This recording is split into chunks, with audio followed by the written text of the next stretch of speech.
cappuccino, hold the phone, take me home.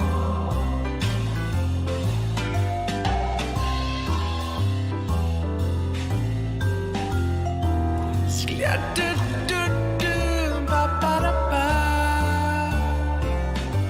Skля-ba-do-bo-do-do, da-dee-ba-ba-da-do-do. Skilla-ba-da-ba-do-ba-ba-ba. Skilla-da-do-do-do-do-do. Ba-ba-da-ba-ba-ba. Hey.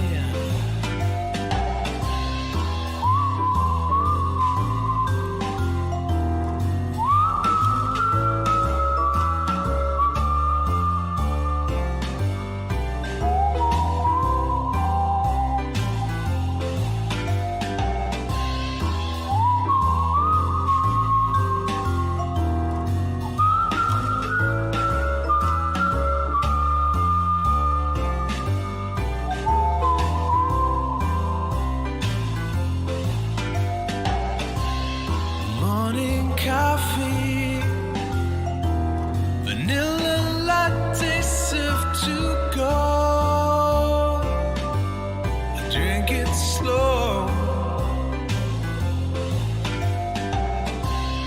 Morning coffee, cappuccino, hold the phone, take me home.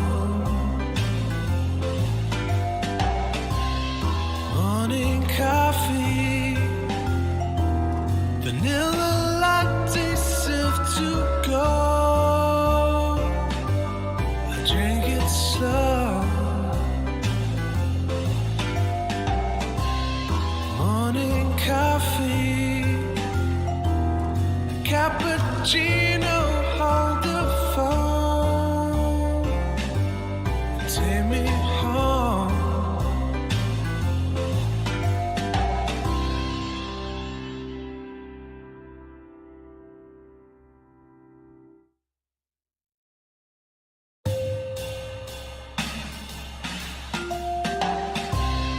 Morning coffee, vanilla latte served to go. I drink it slow. Morning coffee, cappuccino, hold the phone. What up, everybody? Welcome to another episode of Coffee Hour. My name is Paul Abernathy, and welcome to the show. Thanks for joining me on this episode, and we are excited to be able to bring you a kind of a walkthrough today of some tips and tricks that have to do with the Fast Track system. Before we even get into that, again, hey Adam, thanks for coming over in the chat. I do see your chats. Thanks for joining me. I don't need your code book this morning, but it's always great to have it around. I've always got mine handy. It's right here.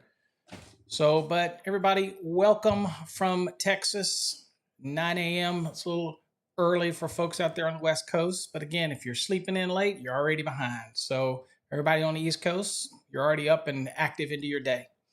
All right, well, first things first, I want to send a shout out to a couple of students that are in the Fast Tracks program. Brian and Yo, you know who you are. Congratulations again recently on nailing your Electro contractors exam. Ironically, I think both of them are in New Jersey. So, hey, how about that? So if you're asking whether or not the Fast Tracks works for New Jersey, there you go. Two of them back to back, I believe, from New Jersey. So congratulations to both of them. And of course, to all of the students that are in our programs that are successful in the program. So the key for it to working, because that's one of the questions, we'll get into some questions, but one of the keys to Fast Tracks working is following it. Okay, it's not going to work if you don't follow it. Again, code is code. All we're doing is providing you a structured way to study. That's it. It's not brain surgery. It's just simply giving you a structured way to go. That's it. Okay, so anyway, so a couple things that we'll get into. this morning is some questions that people have about the Fast Tracks program versus our website, because I get this an awful lot. Now, the first thing is I want to also talk about emails. I get an awful lot of emails, and a lot of the emails I get are from students that may be in the program but aren't following the program.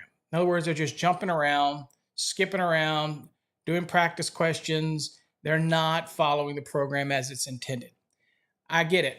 But when you invest in a program, it's the thought that you're going to be putting in the time to work from Unit 1 all the way up to Unit 19. And along that way, you'll be doing practice questions. We have a database of practice questions. The database isn't perfect. As I've told people over and over again, there's about 8 questions, and this can be the same for anybody's test booklet or test bank of questions. There's about 8 of them in there that are wonky. I have told Cengage about it. We have told the author about it, and it's all done through DeWalt. We purchased, that's part of our program, to give that to you, the students, to have something to practice with. Otherwise, we have plenty of practice questions that are part of our Fast Tracks competency reviews, and those are the most important ones. But we give you these practice questions. So routinely, I get emails from students who are not following the program. They're simply just jumping around. It's your course, you do what you want. But when you buy the Fast Tracks program, I am not your paid consultant. So if you're going to cherry pick through the questions and then send me questions and things that are truly covered in the Fast Tracks, then my response is probably going to be, you need to go do the Fast Tracks. I am not here to answer all of those questions that are easily answered in our program. That's what the program's all about. Okay, I literally just don't have the time to do that. And of course, if you want to go submit your questions over at the paulabernathy.com portal, please feel free to do that, because then your question will be put in the queue and I will get to those as soon as I can get to those. But I just wanted to throw that out there because you do have students that are kind of hopping around in the program and not following the plan. The plan for success is chapter 1, 2, 3, move your way succession through it. And do some practice questions each week, practice exams each week as you move through it. That's the proper course of action. Right? That's what you should be doing in the program, not jumping around from unit to unit. So that's just something I want to throw out there. Again, I get hundreds and hundreds of emails a week, and I try to cipher through and find the ones for my students so they can take precedent. And I do that. But with the sheer number of questions that I get, the reason I came up with the paulabernathy.com portal was to have the questions specifically moved to an area so that I can get away from the junk mail and focus right on the student's question. So please, if you have questions, whether it's in the program, questions on something you're going on and you're not coming to our Wednesday night sessions, then do me a favor. Just go to paulabernathy.com and submit your question through the portal. That's the easiest way. And it does me a favor. It helps me consolidate my time a little better to answer those questions, because I do want to answer questions for you on the code, anything you want on the program, but it allows me to focus on that. Okay, again, so just wanted to say that out there to you. Now, the next question that people ask me about the Fast Tracks, and we're going to look at it, but for those that are maybe new or have questions about it, one of the questions I get at the Fast Tracks is, when I sign up for something on your website, Electrical Code Academy or Master the NEC or whatnot, is that different than when you get the Fast Tracks? Yes, 100% different. The passwords and usernames and everything that you set up on our website is for everything that's on our website. Okay, the message boards, the purchases, the blogs, all of that stuff, the Sparky Hub, all of that is website driven. I mean, that's your email that you sign up with and your password that you set up. That has nothing to do with the Fast Tracks. Even the little mini courses that are in our website, that is when you sign up on our website, okay? That type of thing. When you go to the members only and it says you're not a member and then you sign up, you need to remember your username and you need to remember your password. Now, if you're a Fast Track student you're actually going to log into Cengage. Okay, so let's kind of look at that real quick because there is a lot of confusion with this, and I'll be honest with you, I don't understand the confusion. Well, everybody says it's confusing. I don't understand it. When you get your email from us with your instructions on how to join the Fast Tracks, it directs you to a different website because that's the LMS that hosts our course. And that is like what's used in universities all over the country. So we want to use that educational platform because it allows for the grading and all this extra stuff that everybody's become accustomed to, right? Being able to grade and give feedback. So that is why we use that program. So other than when you first sign up and you purchase through our website and whatever you do on our website, after that, when you get our activation email, the login to Cengage is totally different, okay? So just kind of give you an idea what that looks like, right? This one is what Cengage looks like, okay? It's Cengage.com. You go in there, and if you're the first time, you're going to go to the bottom. It says where it creates account for a new user. You're going to follow the instructions, fill it in. When it asks for the course provider, it's Electrical Code Academy Incorporated, McKinney, Texas. Follow it out, set your account up at Cengage. Now, we give you a video that comes with your email, right? And it explains all of this in the video. And you'll have your course key, and you put that in and just follow the instructions. But remember, you're going to choose the email that you want to use, and you're going to choose the password you want to use. Now, could it be the same email and password as what you use on our website for our member board or message board or whatever? Yeah, if that's what you want, that's perfectly fine. You can use the same email and password if you want, but you physically have to put them in. Okay, so Cengage is a total different platform. So if you subscribe to our monthly membership, where you can get all of our videos and podcasts, the $9.99 a month thing or the annual thing, that has nothing to do with Cengage and nothing to do with our Fast Tracks program. That is purely hosted on our website. So I always like to explain it like this. If you're doing something on electricalcodeacademy.com's website, then that's an email and password that you set up on our site. If you're in the Fast Tracks, you have to go over to Cengage and log in. We don't own that. You have to set your own account up, and we give you instructions on that. And routinely, I still have people that aren't understanding the two. It's pretty simple. The website setup. Now, people say, well, that's stupid. You should have them merged together. We can't because Cengage isn't ours. We don't own Cengage, right? So we can't do these together. But you have a choice to use the same email and password that you use on our website when you sign up for Cengage if you want to keep it simple. That's totally up to you, but we don't control that. So from time to time, I get people who say that I can't get into the Cengage or they forgot their password. There is a password feature where you try to log in and it'll send you your password if you forget it, but we have nothing to do with that. Now, we do with our course inside of it, but we have nothing to do with how you log into it. That's through Cengage portal. Again, it's used in many colleges around the country. So that's totally different. If you want to do stuff on our website, that's different. Okay, so you will have to remember. I have a list of passwords for all websites that I join. I have to remember them because there's a lot of them. But there is no way for us to connect the two. Okay, just making sure everybody's square on that. Okay. So, but this is what it's going to look like. It's Cengage.com. And for the first time you go there, you're going to click create an account, follow the instructions, set up your account. You pick your email, you pick your password, write it down. Don't lose it because I can't reset that for you. I can't change any of that in Cengage.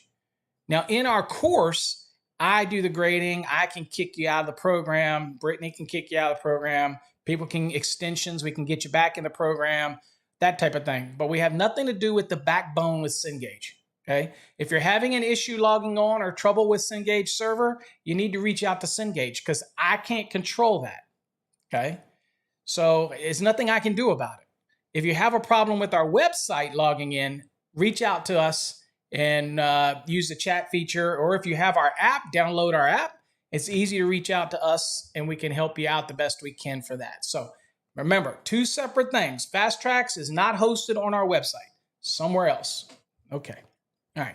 Now, with that said, once you get into the Cengage program, we give you your course keys. They get emailed to you usually within 5 business days of your purchase. Usually, as most people will know, much quicker than that.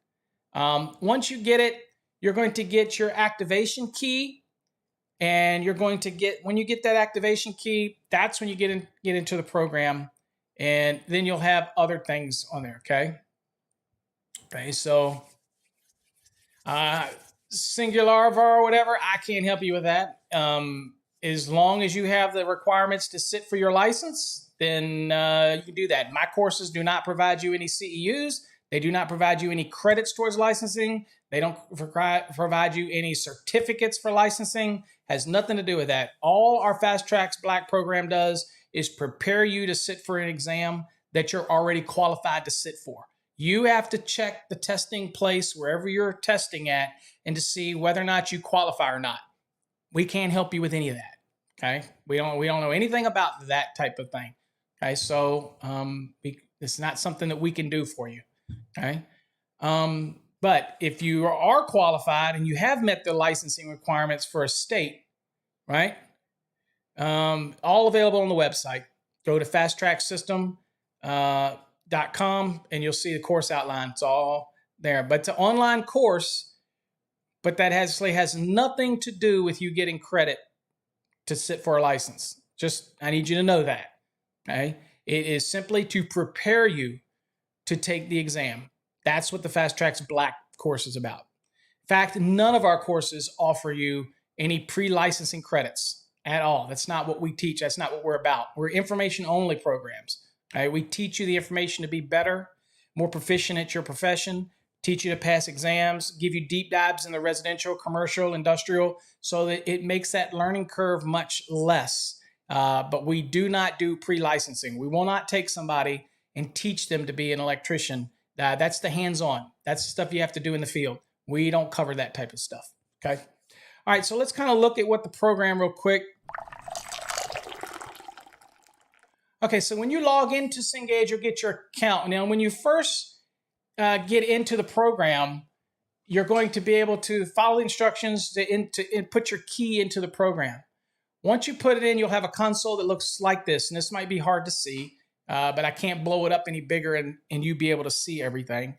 You'll get a console like this, and in our email, you'll have after you set up your account, follow the instructions, you'll have a link in the email that you click on. Once you're in your account, then you go back to the email and click on that link.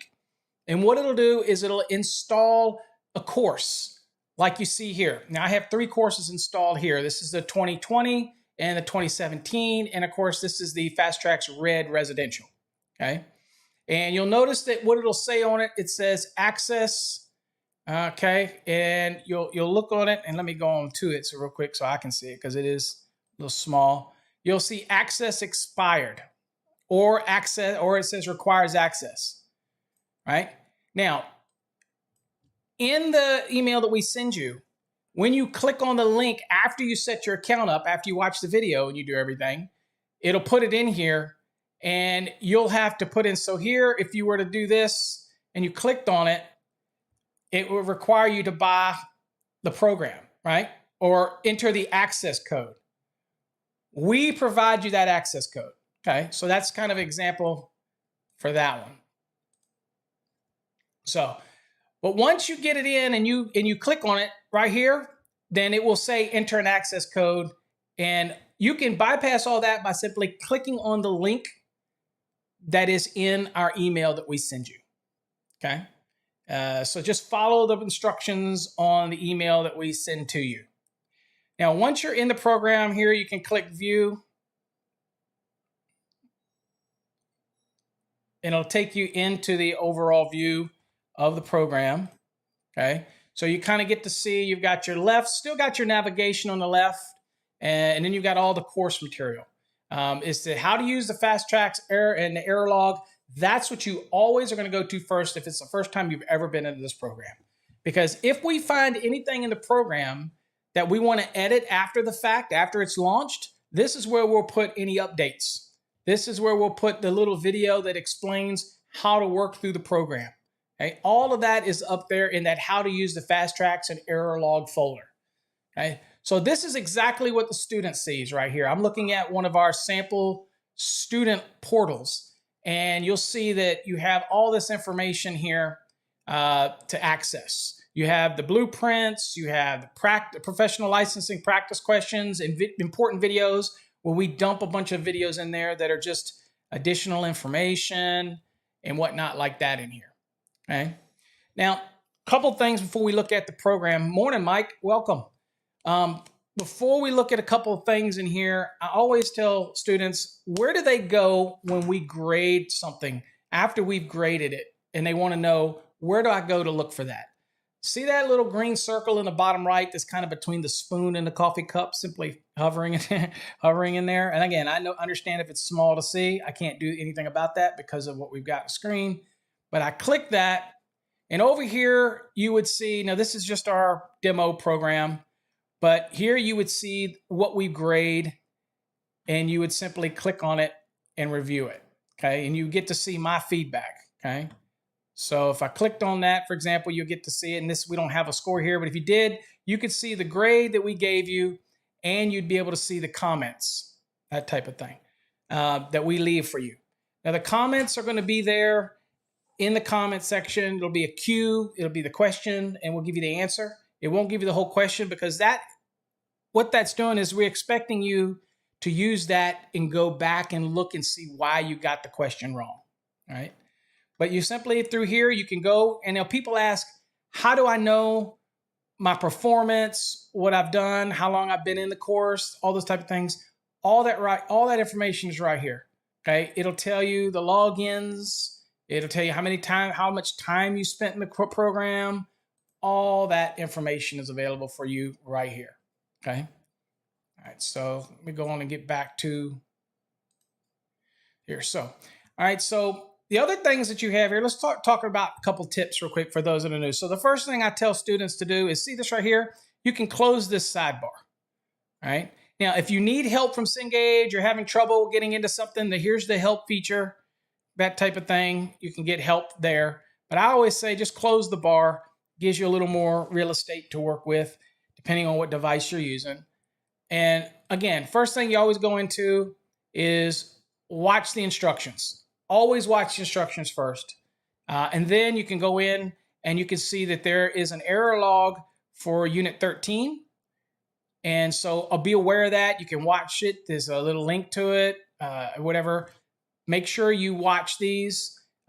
But you can save this until you get to Unit 13 if you wish, okay? Because down in 13, we're still going to give you the error information. Let me show you.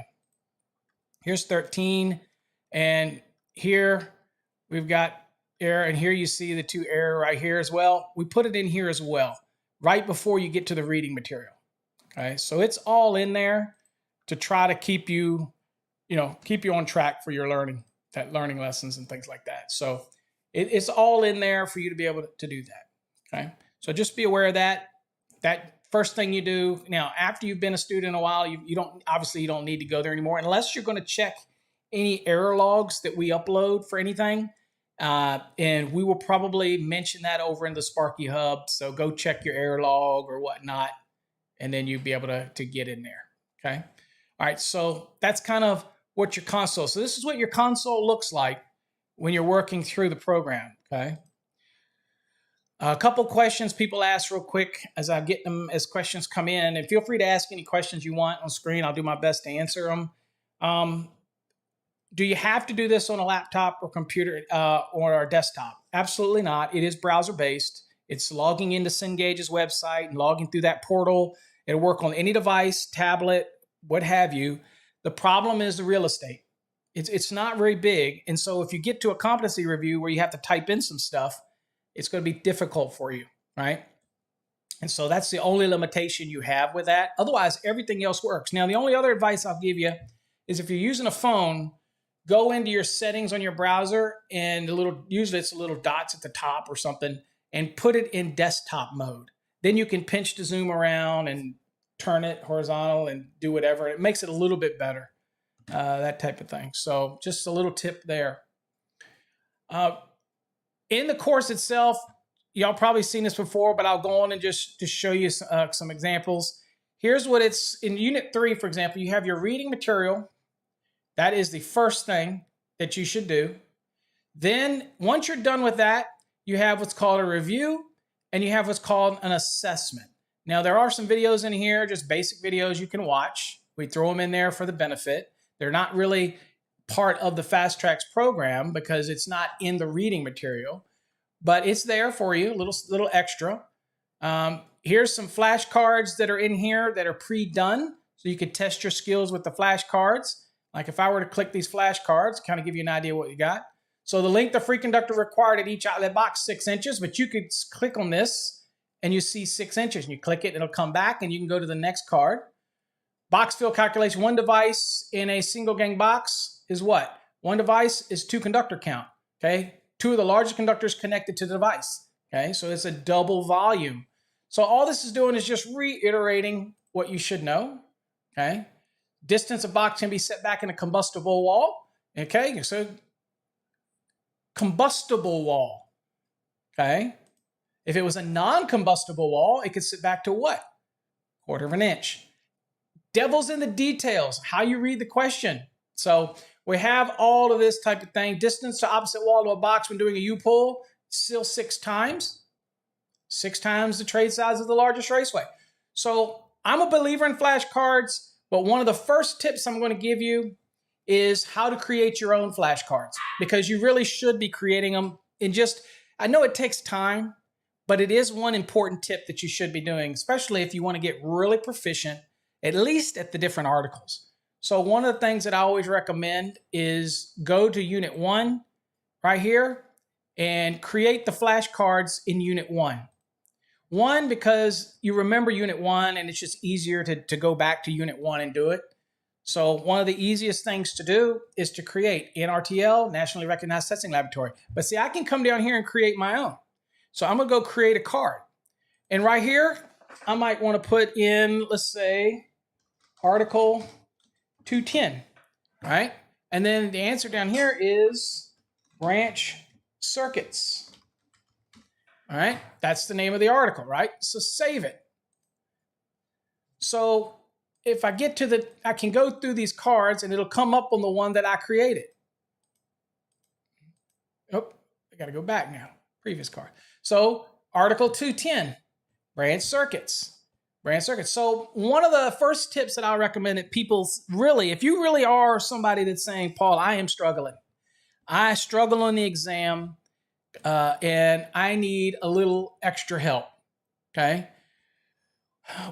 Do not discount the importance of creating flashcards, because to have the ability to be able to rattle off articles, to rattle off specific tables, like if I want to create a table and put all the important tables of Article 250 in there, 250.66, for grounding electro conductors, 250.102C1 for grounded conductors, main bonding jumpers, system bonding jumpers.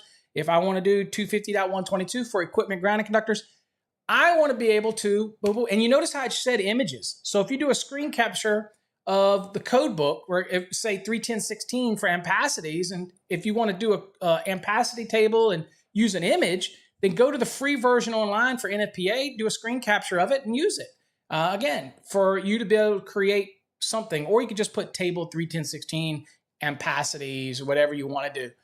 The point is, many people don't use the flashcards. And I would love to see more students be more fluent in each of the articles. So taking the time to have your code book in front of you and physically creating a flashcard for every article. It's not going to take that long, right? 240 overcurrent protective, 242 over voltage protection. Move your way through it. And I think you'll see that if you were to hit those, you're slowly going to be able to just knock them out. And it will happen. You'll start seeing the ones that are unfamiliar with you and you're just like, boom, 525, circus carnivals, boom. You'll just be able to boom, boom, boom. Trust me, It makes it better in the field. It makes it better on an exam. And if you're doing questions, it allows you to identify proper articles that you need to be in. And it may save you some time in the index because you'll go, oh, well, that article is pretty small. If I use the bold scanning technique that Paul talks about, then I'm going to go on and go to that article because I'm familiar with that article. So there's no brain surgery here. This is basically trying to train your mind to learn the different articles so that you can just rattle them off, right?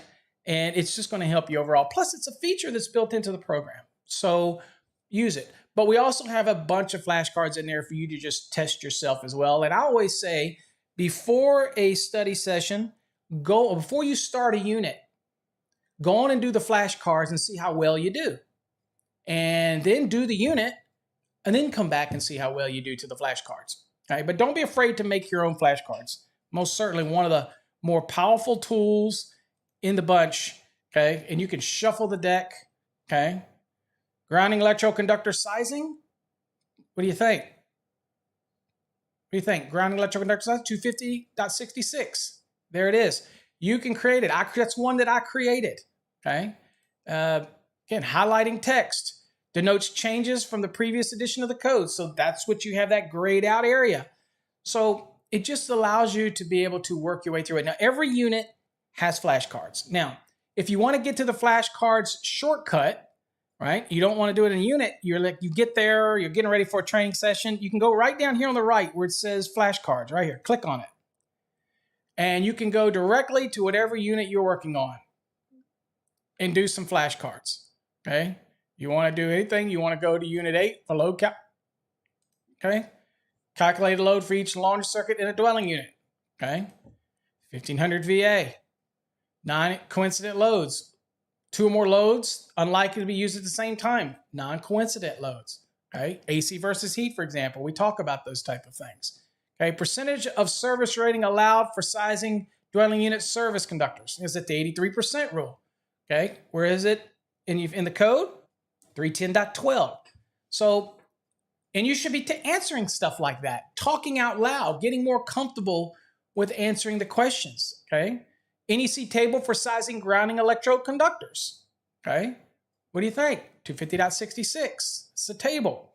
So anyway, all of these are here. You can create any number you want. I recommend creating them for all the important tables, all the articles, and anything when you're going through the course. You can create flashcards actually on the fly with the material in the course as well, okay? So you can do anything you want with the flashcards. It's a powerful tool. I recommend you use it. All right. So the next thing you're going to do is after you do the reading material, you're going to do the assessments, okay? So the assessments are loaded up on your screen.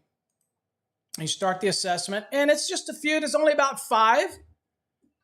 The organization responsible for maintaining and publishing the National Electrical Code, what do you think? NEMA? Nope. MET? No. Occupational Safety and Health Regulation? OSHA? No. How about National Fire Protection Association? Okay. You can save it and go on to the next one, or if you just want to see your work, then you can say, check my work, and it'll tell you correct, right? Now, you can also, if it's wrong or right, you can hold your mouse over this. People don't know this. And then you'll see that you'll get a pop-up. Now, to make it stay, I usually will right-click on it, and then you can come up, well, hold on, you left-click on it. Hold on, it tends to not want to stay, so I don't control that. But let's see if I can get it to stay. Oh, you got to click on it. So once you click on it, then it'll bring this up. And this will actually take you, pretty powerful feature. Let me see if I can expand this a little bit. This allows you to go in the course material that answers that question. So if I click on that, here it will bring up in the book whereabouts the answer came from and allows you to read it. And again, it might be within a couple pages. You have to kind of move through it and you'll find the answer, but that's the purpose. It's trying to get you to read, okay?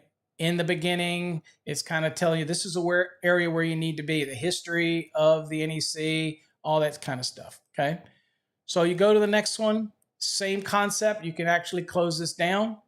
Okay, what term is used for the numerical listing where the NEC requirements are located? For example, 210.19. Okay, so that is it a part, a box, of notes?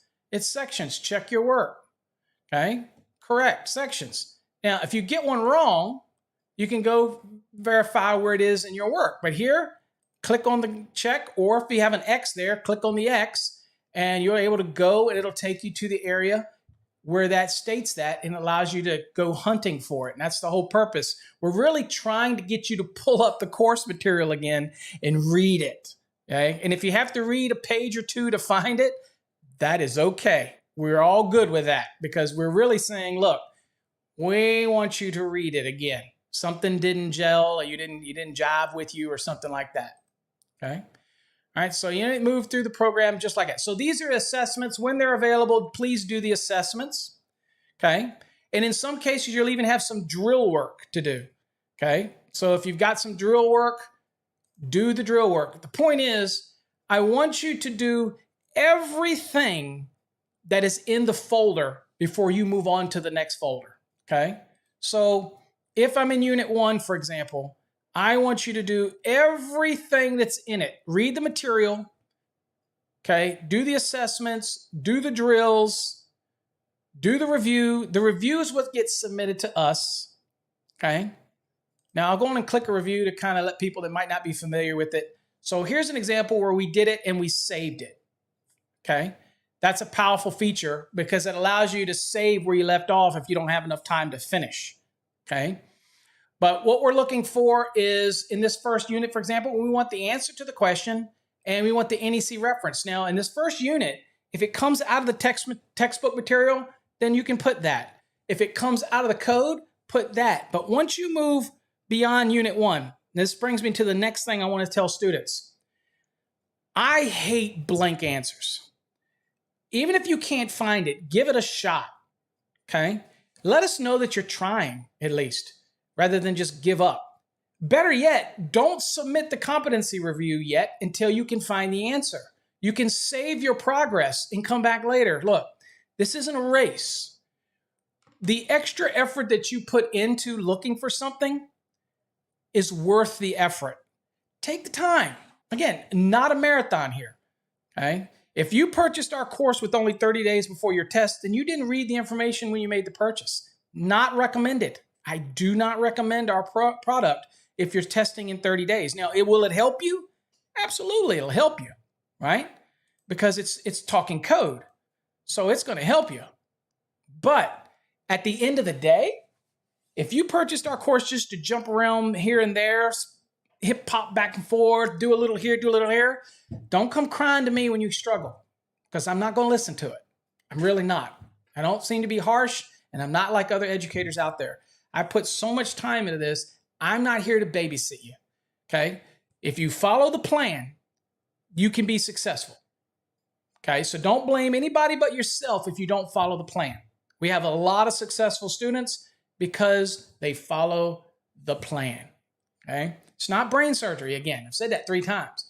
It's teaching the code systematically. That's all. Okay. And a lot of people struggle. They struggle because they just don't know where to go in here, where to look, what's important, how much time should I put in it? We take care of all of that for you. Now, if that's not worth the investment alone to simplify it, go ahead and ask somebody who's taken the test 2 and 3 and 4 times. Go ahead and ask somebody who spends $800 for a weekend crash course or buys a book that has nothing but questions and they have nobody there to answer those questions, nobody there to give feedback on, no way to go to a Wednesday night session and ask questions. They have no way to join a Sparky Hub and post their questions about the program in an exclusive Fast Trax Black forum if they want.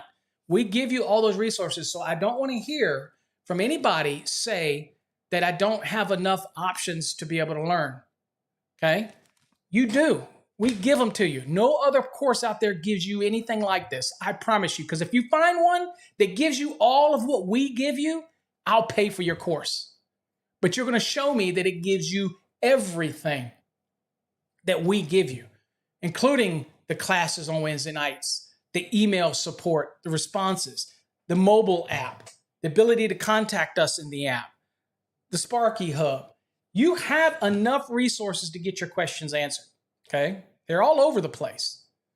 Okay, so once you do all these, you fill them in, you type them in. And when I said use it on a small device and you have less real estate, that's because, again, you got to type stuff in here. And on the phone, it's just so small. You couldn't see it, right?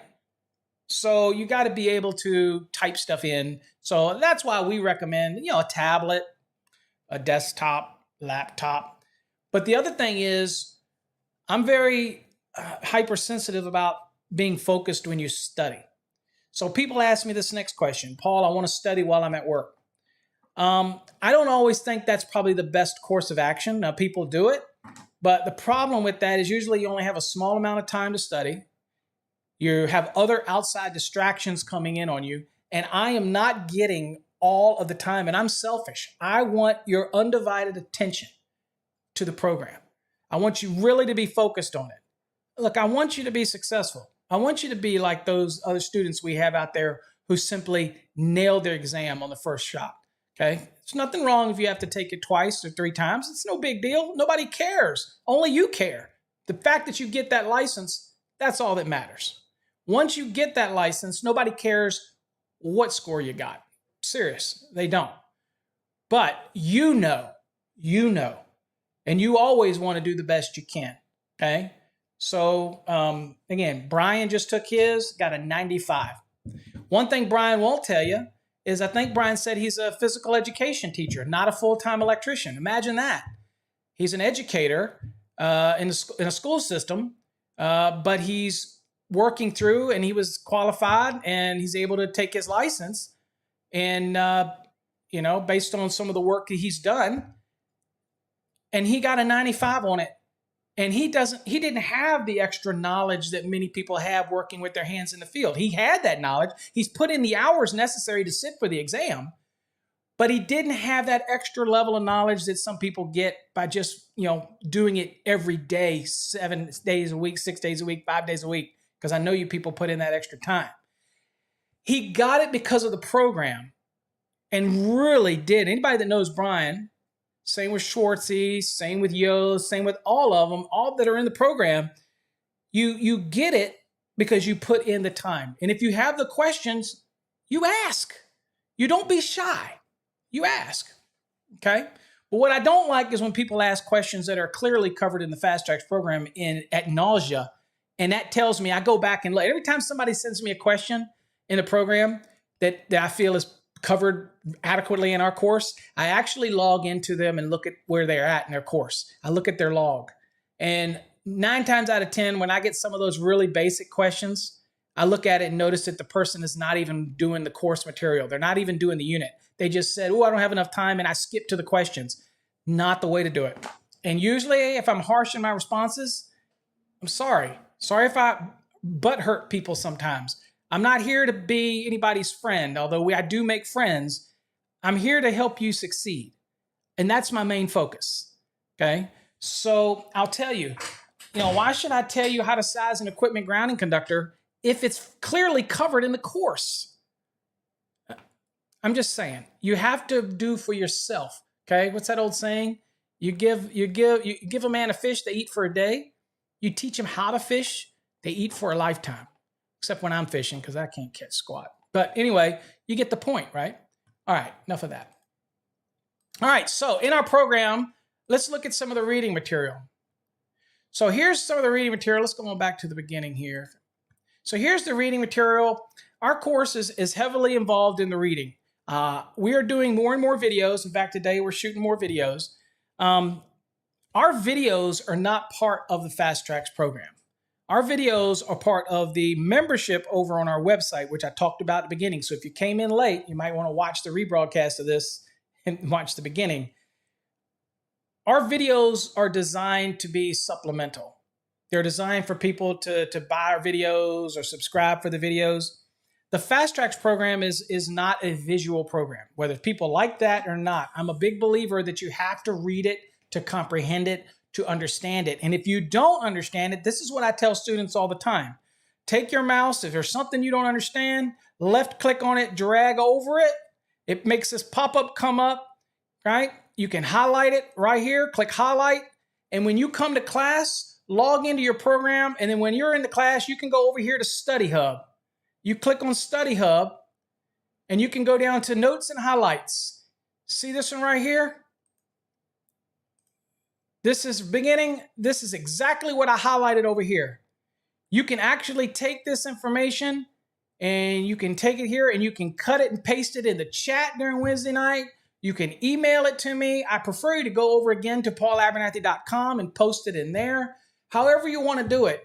You can basically bring it up in class and say, Paul, I want you to go to and tell me where, and we'll go there and I will read it.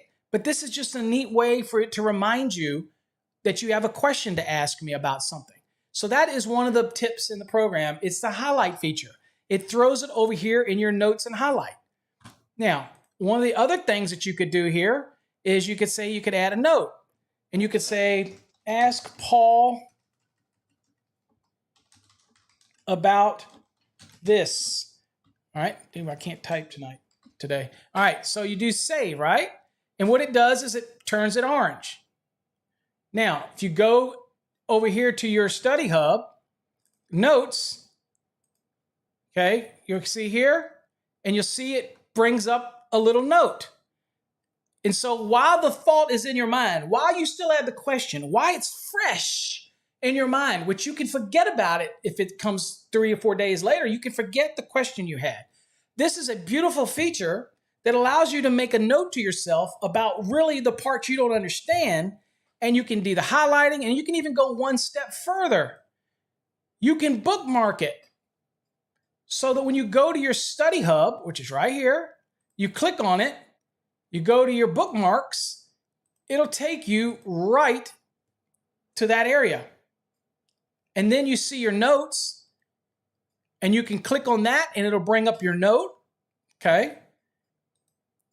And anywhere you click, because it's orange now, will show you the question, and you can ask me the question. I don't know anybody else that does this or anybody that engages. Let me put it that way. Everybody's got software. I'll rephrase it. But I don't know anybody that's making their self available. Whether you like me or hate me, I don't really give a damn. Okay? I have my haters out there. That is fine. Okay?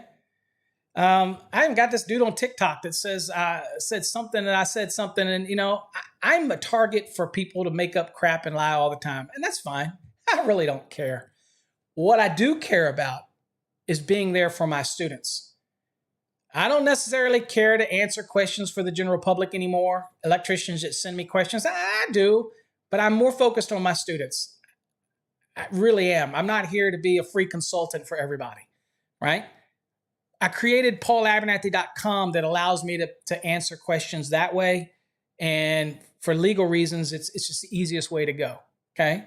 But if you're a student of mine, you have access to me. You have Wednesday nights. They're not mandatory. You can come and go as you choose on a Wednesday night if you want, okay? Don't have to come if you don't want to come, okay? It's totally up to you.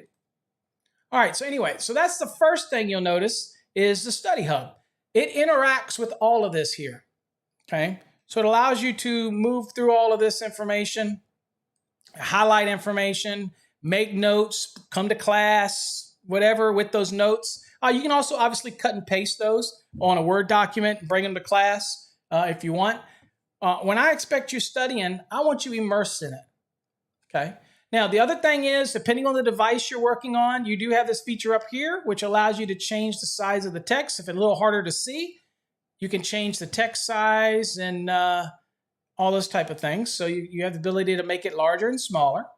Another neat feature that we have is the read feature, okay? So I can highlight any portion that I wanted to read. And when it comes up, that's the left click, hold, and highlight. You've got this read feature right here, read text. And of course, you can read it all by clicking it up here.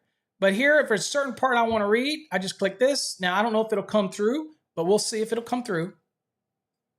The Pearl Street station began operation at 3:00 p.m. on Monday, September 4. 59 customers had reluctantly consented to have their houses wired on the promise of 3 free months of electric light. They were given the option of discarding the service if it proved to be unsatisfactory.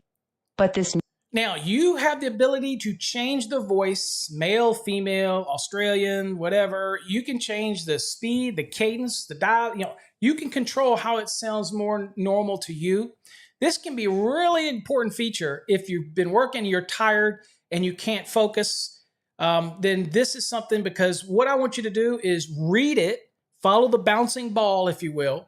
Read it, listen to it, you see it. It's ballistic training, and it does work. So again, that's a feature you can use if you want to have it read it to you.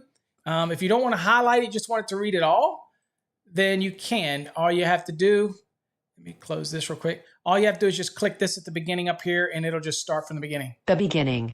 In 1882, New York City was home to. So if you get there and you just want to read the whole thing, just go on and click up here. Read the whole thing. Now, how do you change the voice and speed or whatever if you want? See, down here you have what's called read speaker. You click on read speaker, and here's where you see it's right now, it's at medium, and I'm using a male United States, but you can do female, male Australia, female. There you go. And you can sample it right here. Okay. So all of that, I don't know if you can sample it here. No, that just shows you where you can start it on the actual program. But anyway, you can change that. I like the medium. It's more of the natural. But here's where you play it, right here, if you want to play the whole thing. If you don't want to play but a piece of it, left click, drag over it, and then a pop-up will come up. This is where you can highlight something to remember. This is where you can add those notes we just talked about. This is where you can have it read it to you. But here's the other important thing. You can create a flashcard anywhere in the program. So you get to some kind of lesson that's tough, and you're like, wow, I really need to have a flashcard for what this is saying. Create a flashcard on the fly. Create the flashcard. Now, you might say, well, I don't really do flashcards. That's fine, but the repetitious of you creating them will help you learn the code better. It's just common sense. All right, so anyway, if you want to get rid of these highlights right here, you just left click over them like that. I think you do. Hold on. Actually, wait a minute. Oops. Hold on. I got my chat box up in the way. Let me go back. All right. So here you can click on the note, or you have to go. It might be because I've already moved away from it. So you can go over in your highlights. Here we go. Over, and this is the beginning, and there's how you get rid of the note. And of course, let's see here. What else? You can get rid of any highlights that you have. Let's see here. Any of those I want to get rid of. And let's see if it gets rid of it when I come back to it. Let's go back to the reading. There. So it's got back of it. So you might have to cycle back out for it to get rid of it. But let's see what it's in the notes. Let's see what's there now. Yep. So this is a different one that we did for a different chapter. So if I wanted to jump to that, I can jump right to that lesson. And that's when we highlight it, which is a good segue to another tip that's in this course. And you're already probably familiar with this, is these chevrons. Every time you see a chevron, you should be stopping. Go to your code book and read that code section. Use the illustration to get a feel for it. For example, this is B is dealing with here, readily accessible, and then A is dealing with the definition of accessible, and what has to not be required to be readily accessible here. In this case, because it's immediately adjacent the HVAC equipment, then you have some allowances. So the images go with the reference. These chevrons tell you to go to the code book.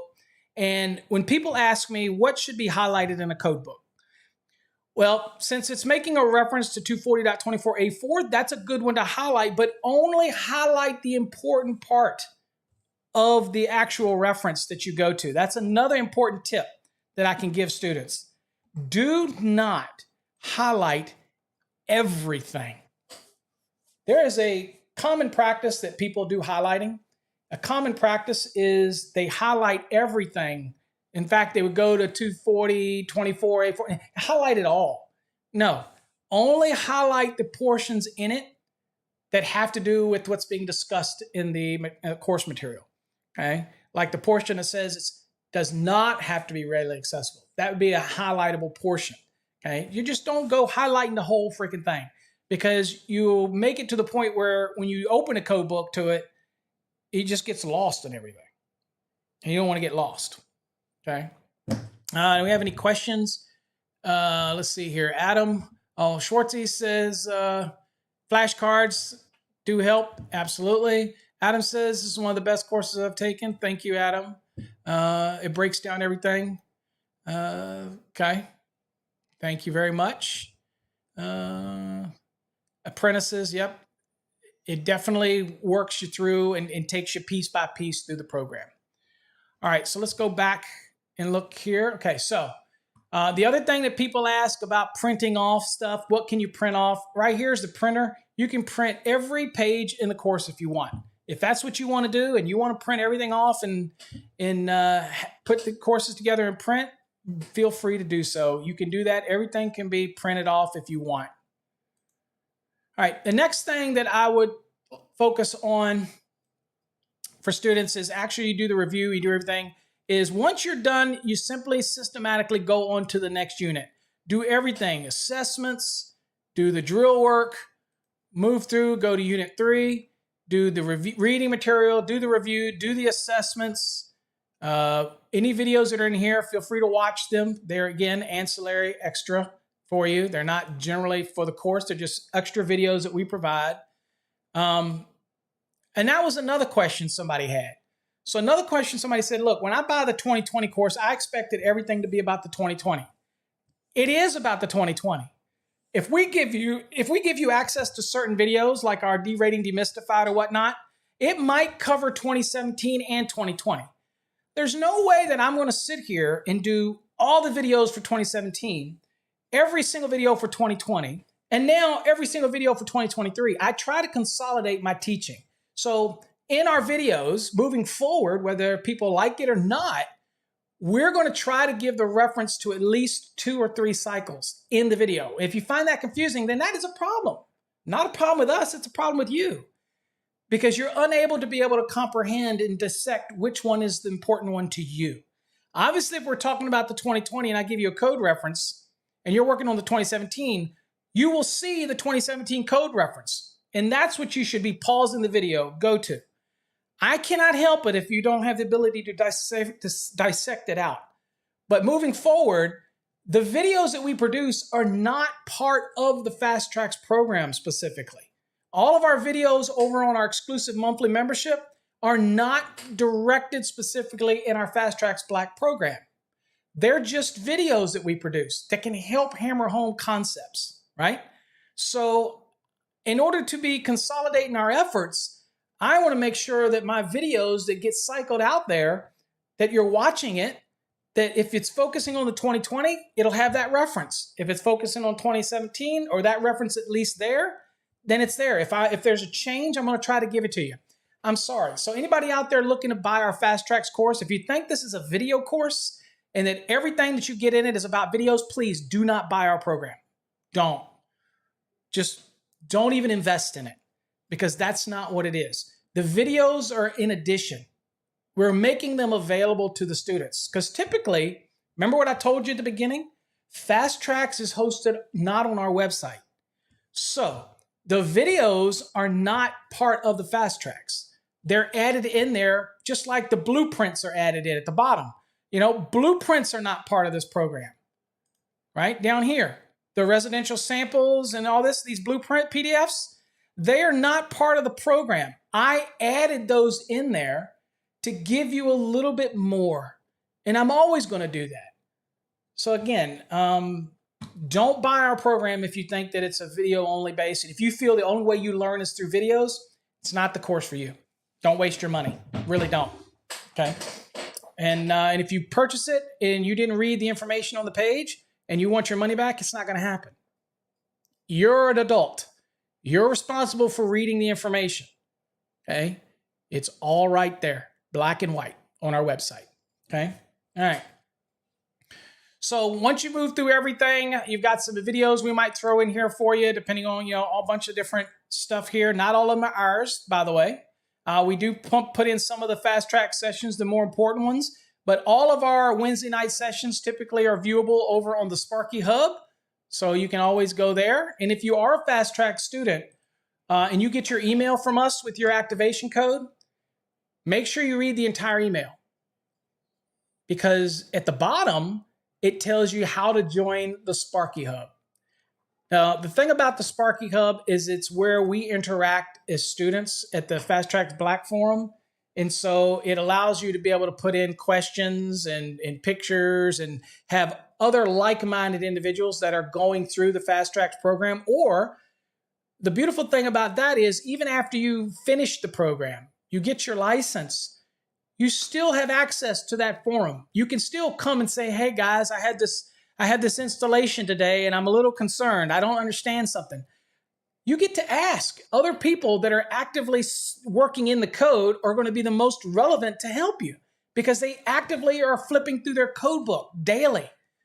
So it is a great resource for you to be able to post. And of course, I do frequent it and I do post and give comments as well. So again, it's a great resource. And even if your 12 months is expired on your program, you still have access to the Sparky Hub to join, okay? So again, beautiful thing. The other question I'll answer about people who ask about their Fast Tracks, it's 12 months. It expires after the 12 months or 365 days after the date you activate it. We do not send reminders when it expires. You're an adult.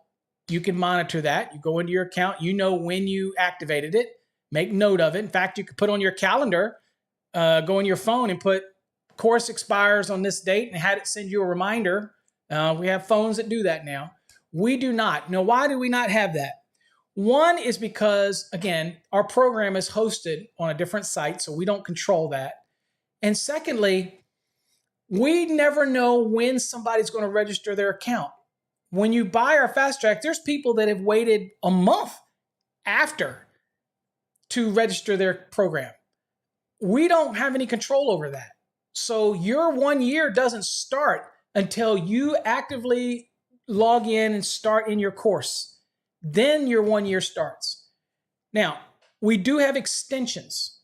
So keep in mind that the extensions that we have on our website, and it's underneath the Fast Tracks Black Course tab at the top, you hover over it, and it'll drop down, will come up.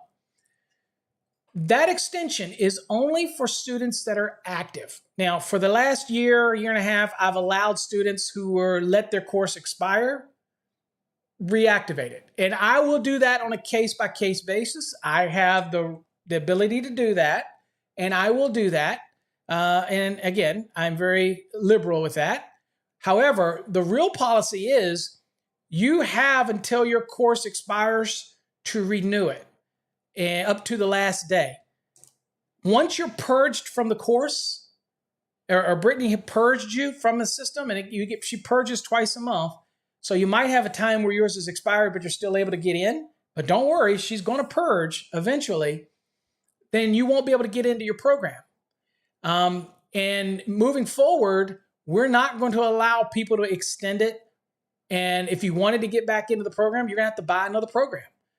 But it's more cost effective for you to make a note on your calendar to send you a reminder if you think you want to renew it. And we have a lot of people that do renew it.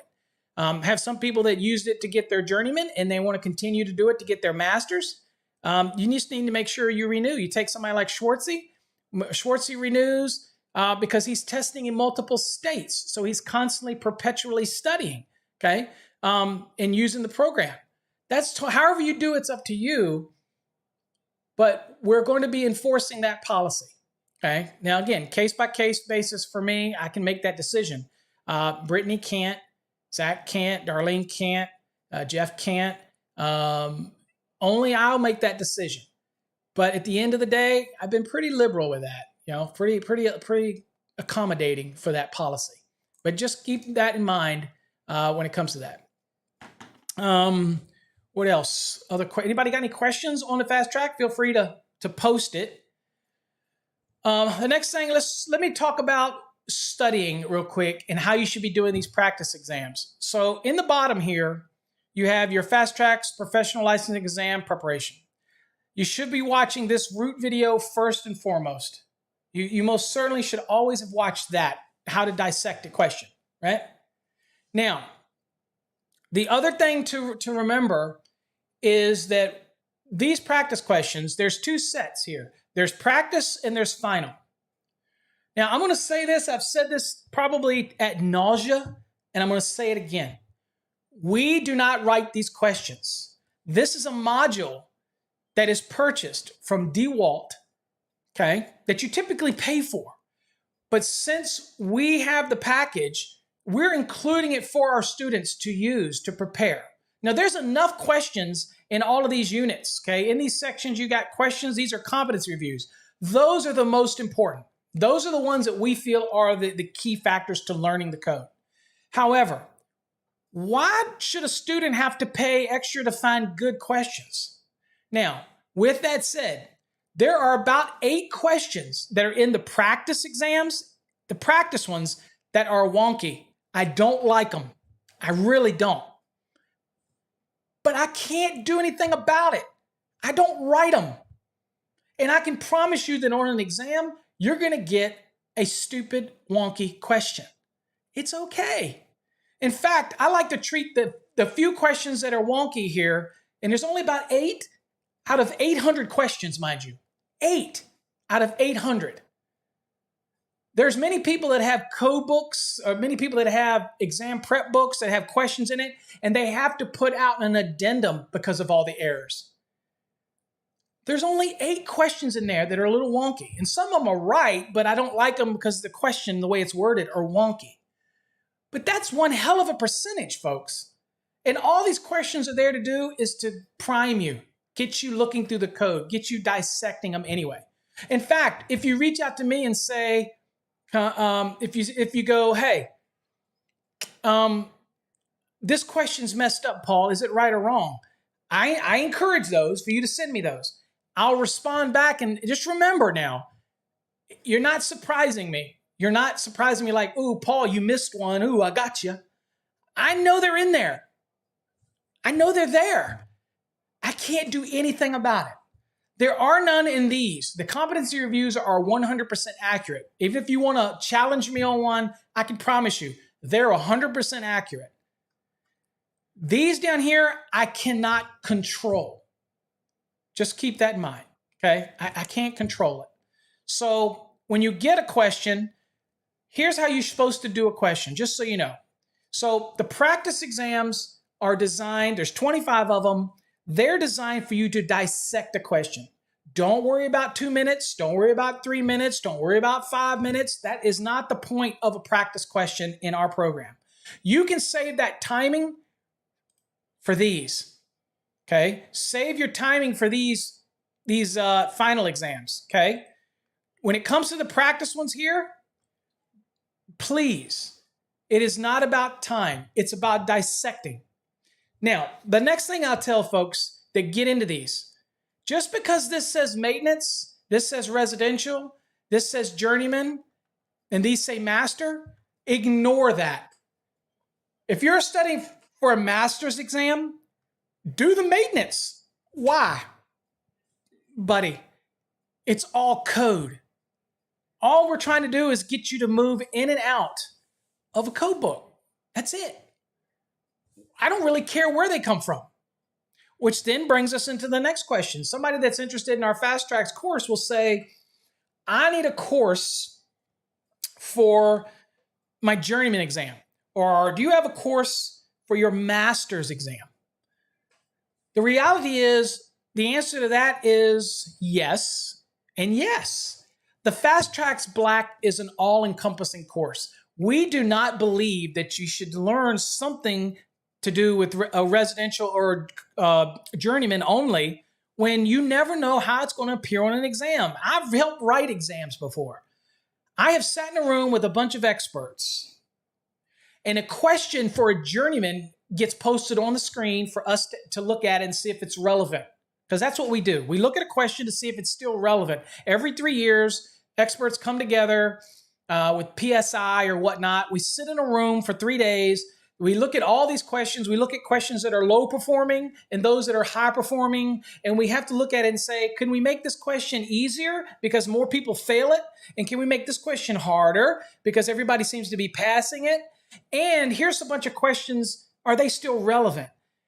Look, I've sat in these rooms and we've had a question come on the screen and we have experts in the room and they'll read this question and 5 minutes will go by, 6 minutes will go by. I got 10 different answers in the room and I'm always sitting there and I've already got my answer and I'm sitting there looking and shaking my head and I'm going, wait a minute.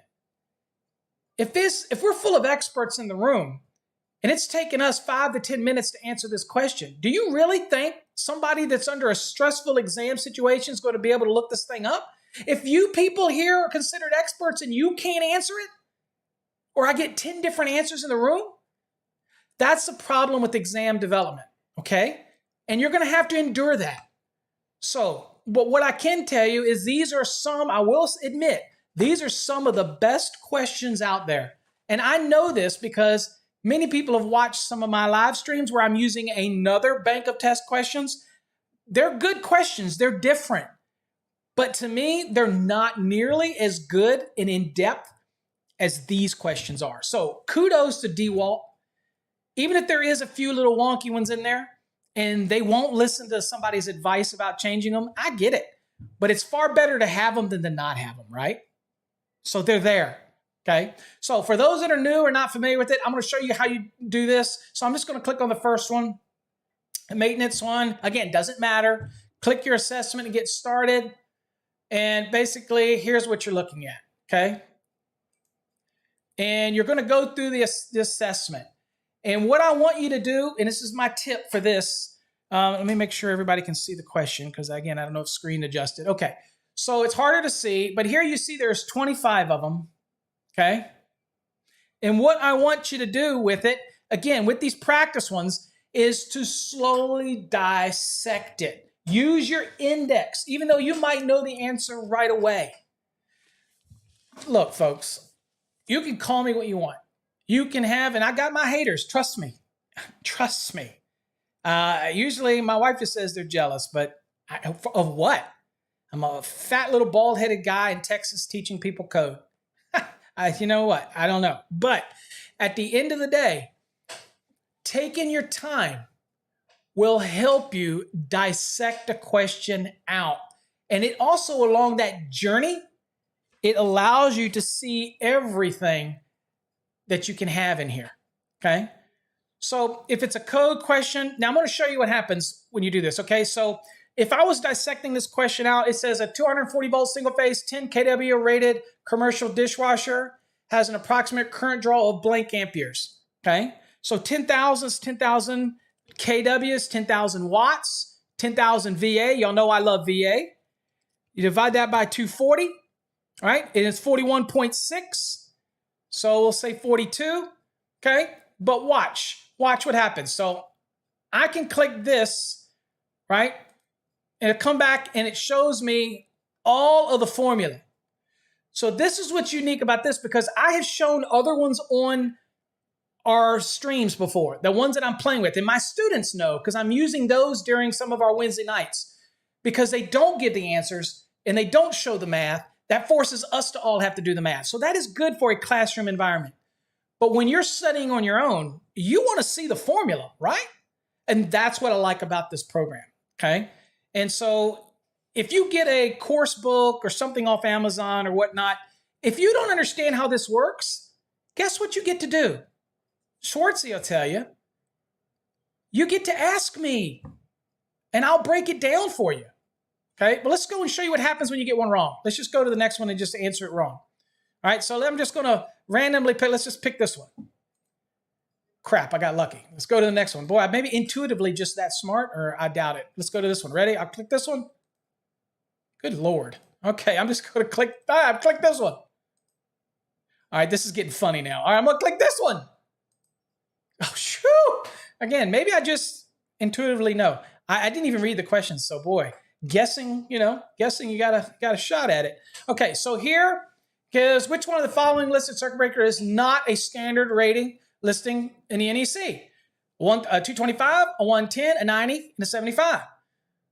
Well, the other beautiful thing about the course is that when you get the 2020, it does show you what it was in the 2017. But remember, these are not technically part of the Fast Trax program. That's the reading material. That's the competency reviews.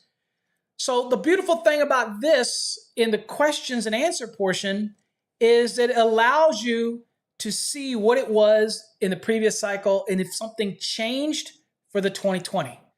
But if you're only focused on the 2020, then just ignore this. It's not that hard, okay? An electrician should be able to comprehend this stuff, okay? It's not brain surgery on that, okay? You can distinguish which is 2017 versus 2020. Now, 240.6a, that is the table, right?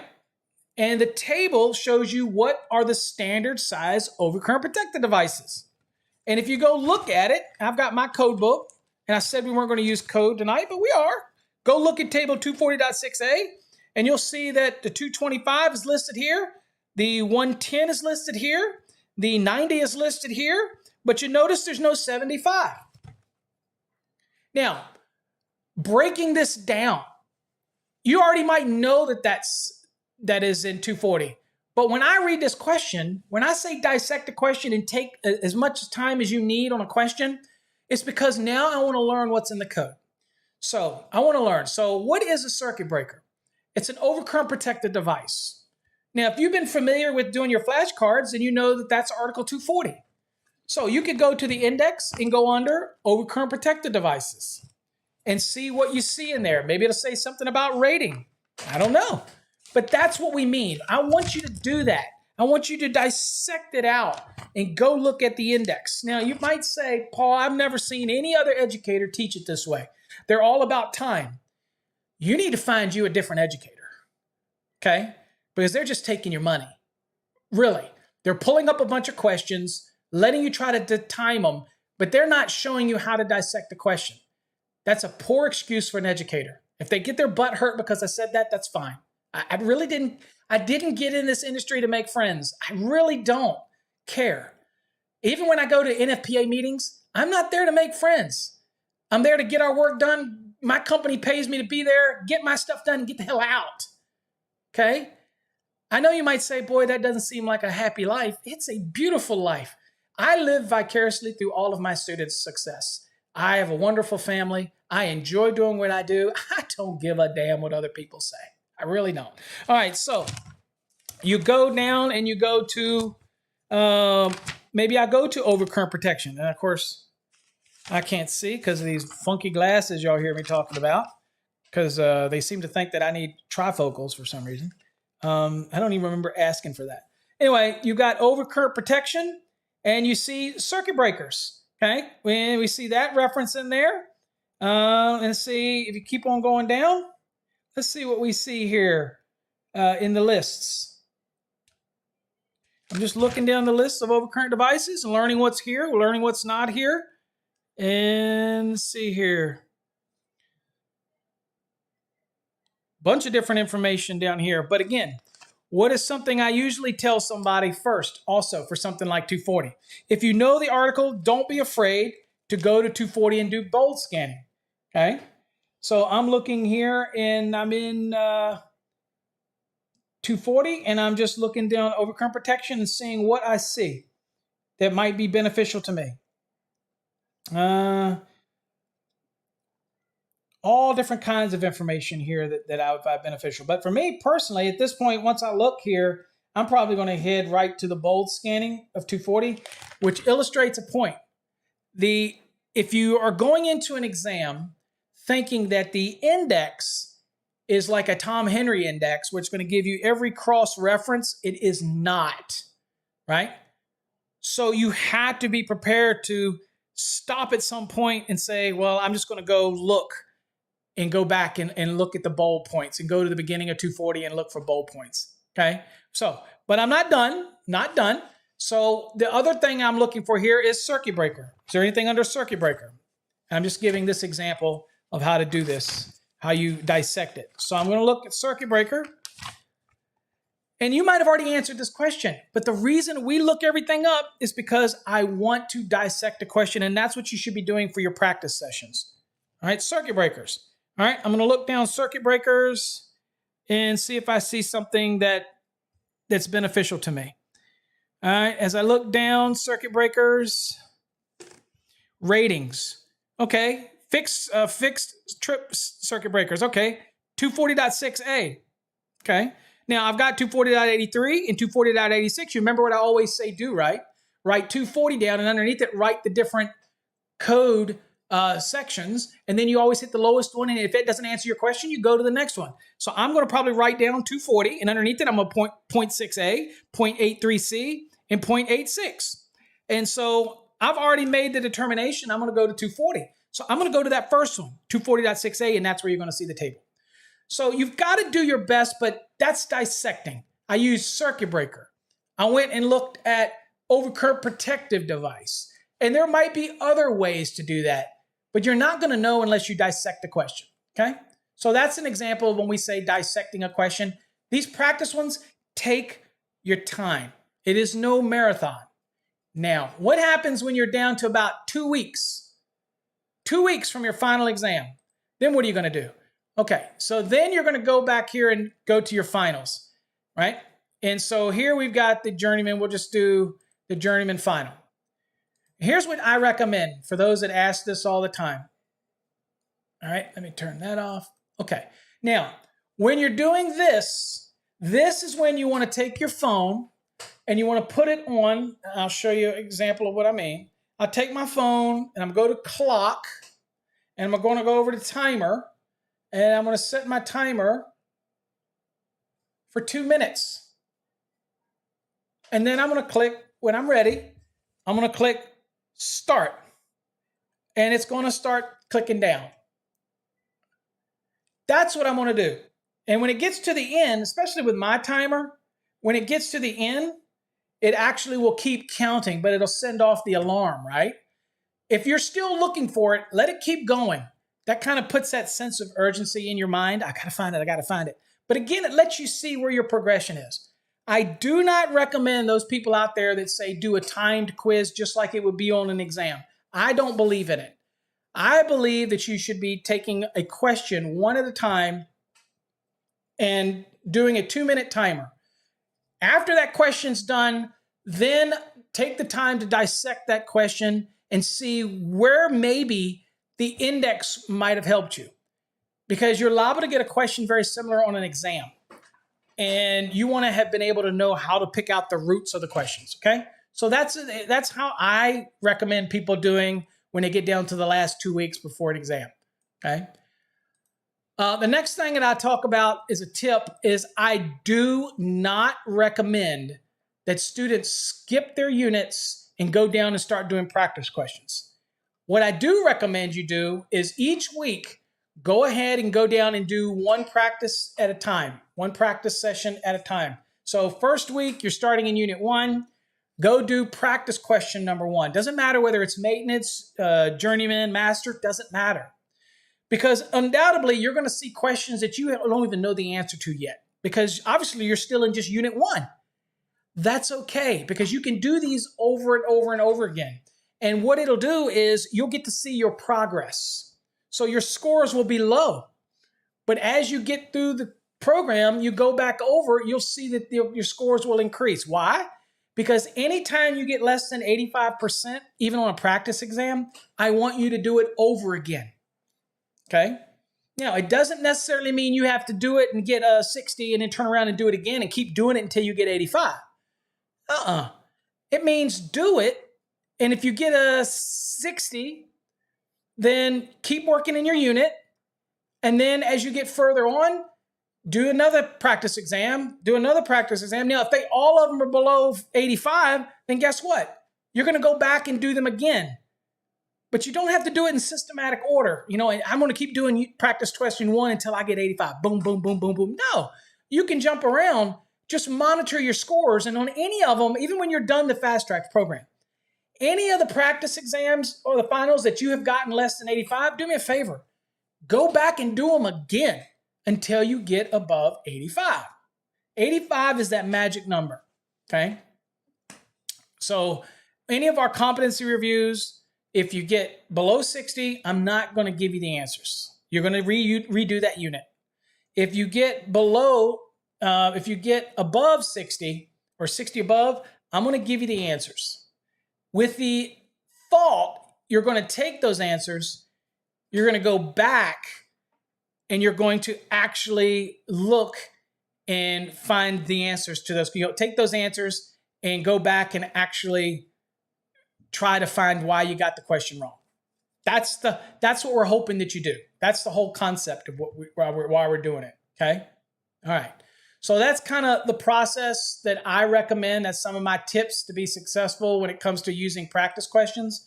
Anybody has any questions on any of that? Please put it in the chat. I'm more than happy to try to answer that for you.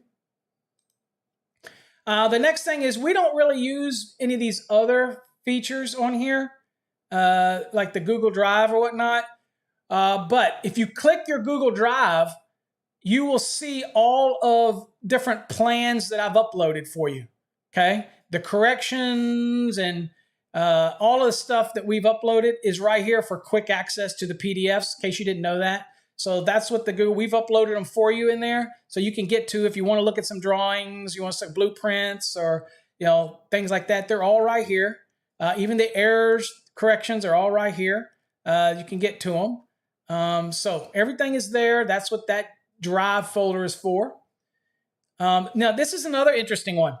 And people lose sight of this. Now, we want you to use the code book and the course material.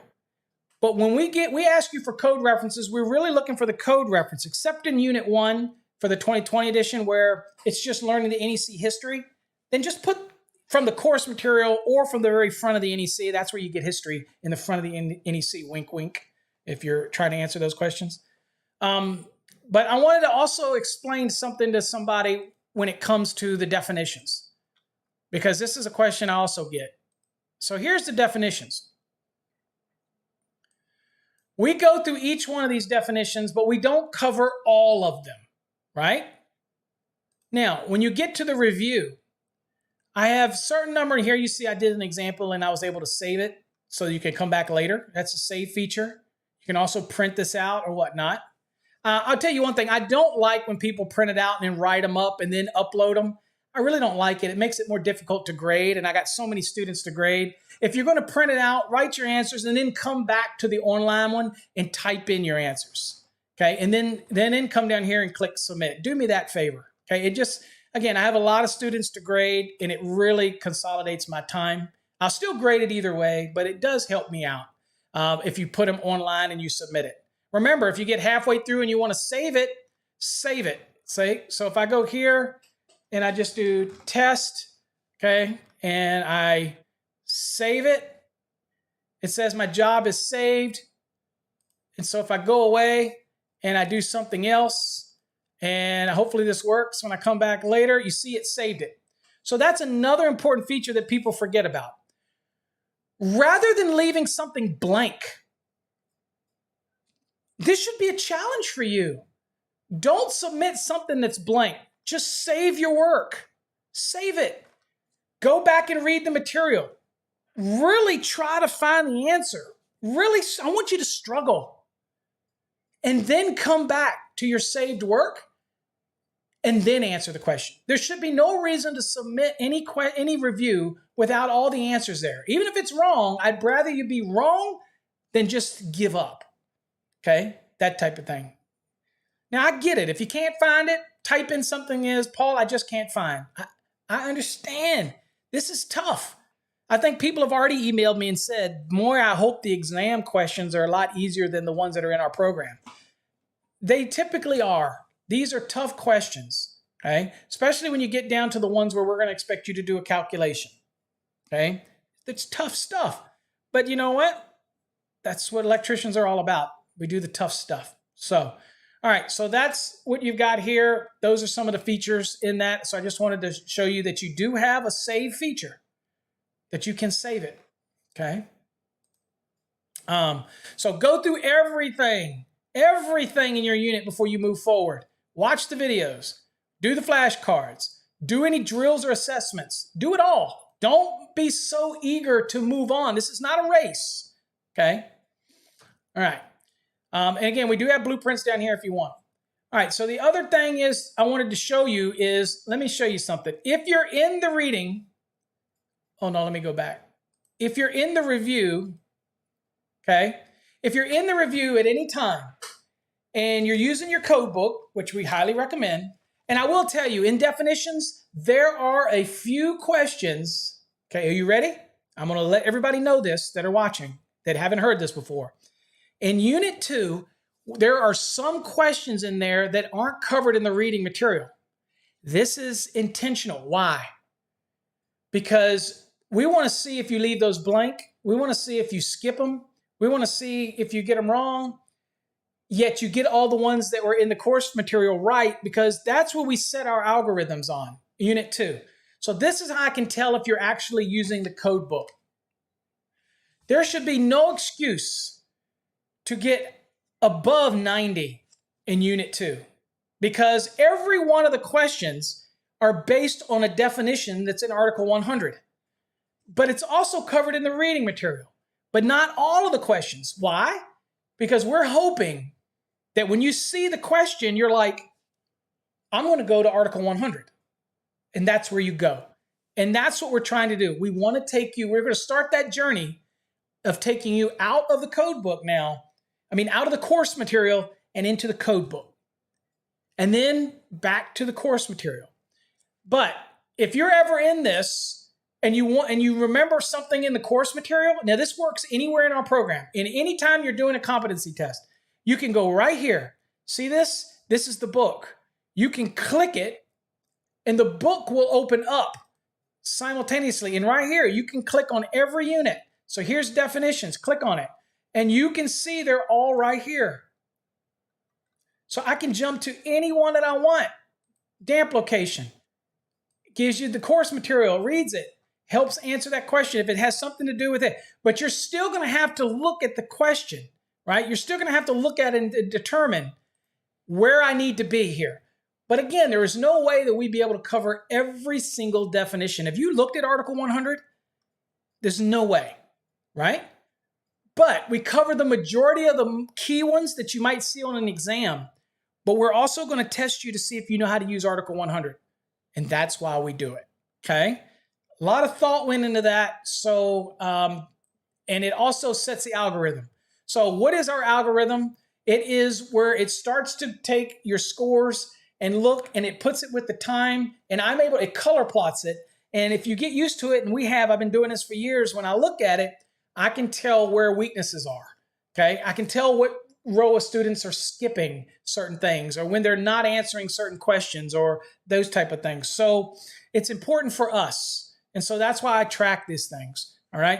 But at the end of the day, that's also a reason why this has to be on a separate system. It can't be on our website because I don't have the functionality to do this on our website.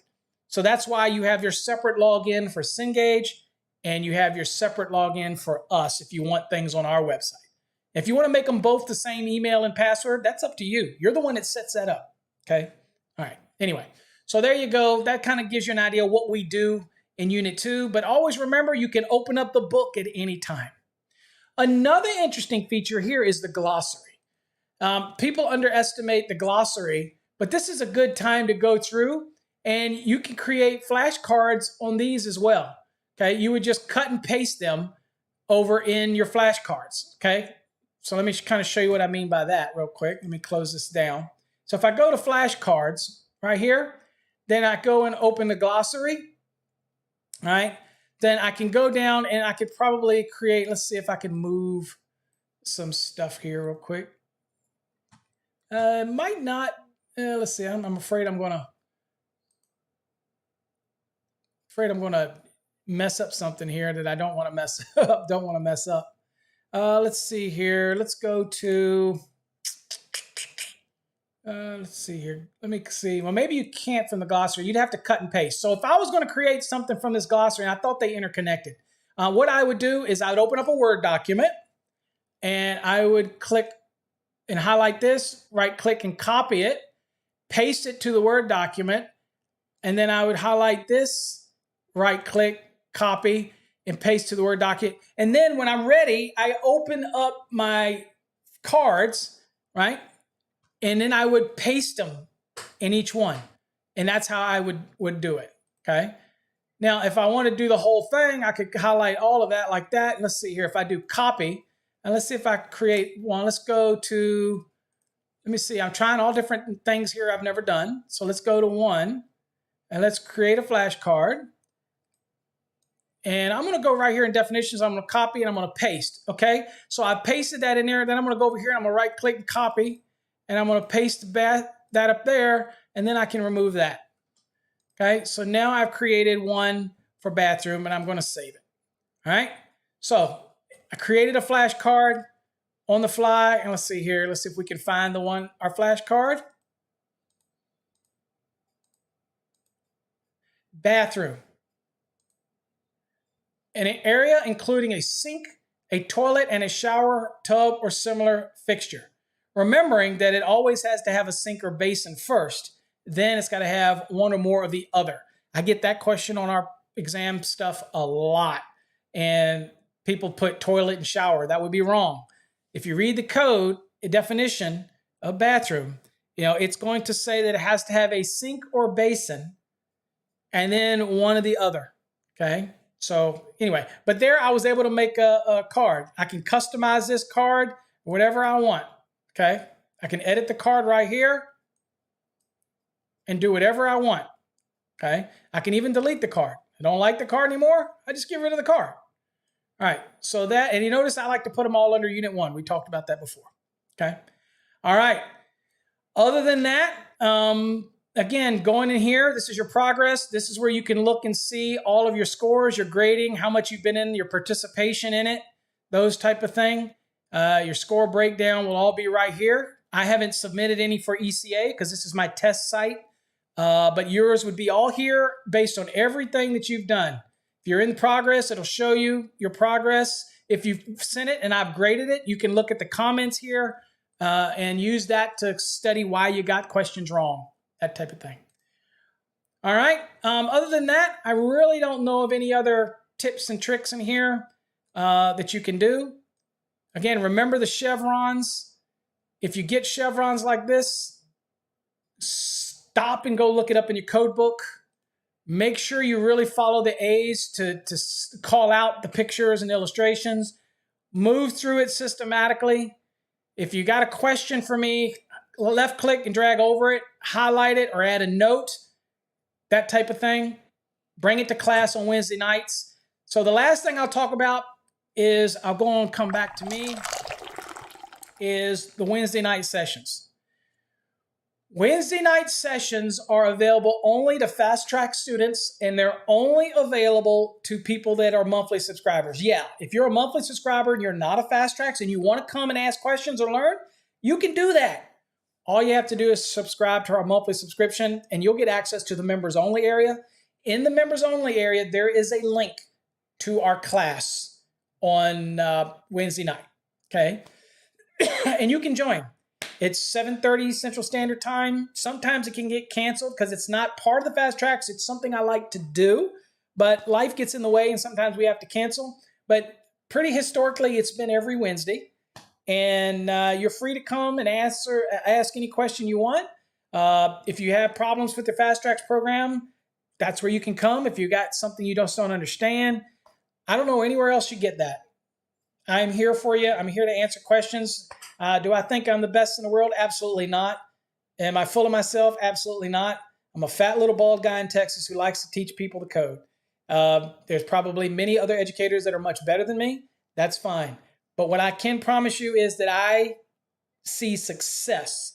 And I have literally taught over 40,000 students since I got into this in the mid-'80s. And I love teaching people. I love living vicariously through my students. I love seeing them be successful. And that's what our course is all about, is taking a difficult topic and trying to make it easier to understand, conveying it in a way that is palatable. And that's what our Fast Tracks program is all about. So if you're interested in that program, check it out. We have a demo video. Go to our website. We've made it simple. You can go to fasttracksystem.com and you can get there. Go to electricalcodeacademy.com.net, .org. It doesn't really matter. Like it says in the banner, right? Where is it? Right there. In that banner, it says go to masterthenec.com. You can go there as well. Just click on the exam prep button link. Doesn't matter how you get there. We're here to help. Maybe you're not even studying for an exam. Maybe you just want to learn the code better. Maybe you want to get into a group of like-minded individuals who simply love the code. We welcome you. Get in the program. We have engineers that join the program. We have a lot of companies that'll sign up and they'll have a bunch of their employees in the program. They use it for raises and advancement and promotion to make sure everybody's on the same page in the code. How many times do you go on TikTok, Instagram, search Trade Hounds and see people posting things that are just atrocious? Okay. It's because they know how to do this, but they don't work this. And I believe a well-rounded electrician can do both. And that's what our goal is, to be a well-rounded, knowledgeable, taking pride in your profession type of electrician. I'm just eat up with code, and I get it. And I know people say, well, Paul, you do code because you can't do electrical anymore. Well, dude, I'm in my 50s. I don't need to do electrical anymore. But I think if you pulled non-metallic sheet cable once, you pulled it a million times. If you bent raceways, conduits, tubings, I think you know how to do it, okay? If you know how to run circuits, conductors in a raceway, don't think anybody's special because you can run a nice, pretty set of raceways. You're not special, okay? The fact that you take pride in it is what's amazing. But again, residential electrician, commercial electrician, industrial electrician, service electrician, you're all the same. You're an electrician. Now it's important for you to learn the code because it makes your job easier. It makes it compliant, keeps you less liable in case somebody like me gets called in and you can say what you want, but you end up having an issue somewhere and it goes to court. They're going to be hunting for an expert. I don't care who you are. If you did something wrong, I'm going to call you out. Okay? So anyway, I appreciate all of you for joining me on this coffee hour. It went a little longer than an hour, but hopefully you get a better understanding of the Fast Tracks program. And we're going to shoot a bunch of videos today, so I'm gearing up for some videos. So this kind of got me geared up for the morning. So until next time, folks, stay safe. God bless. And thank you for watching. Thank you for joining our program. If you're a Fast Track student, I appreciate you. You have no idea.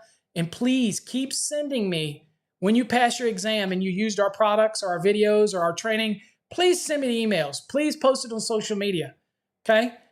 I love hearing success stories. And if you're struggling, don't give up. There is a large percentage of people that will struggle on units in our Fast Tracks and just give up. I don't understand why anybody would ever give up. You never give up, okay? You never give in, ever. You keep searching for perfection, okay? Adam, Joseph, Michael, all of you out there, M, everybody, appreciate all of you.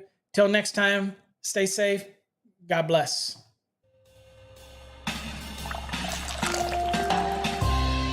Morning coffee, vanilla latte served to go. I drink it slow. Morning coffee, cappuccino, hold the phone. Take me home. Morning coffee, vanilla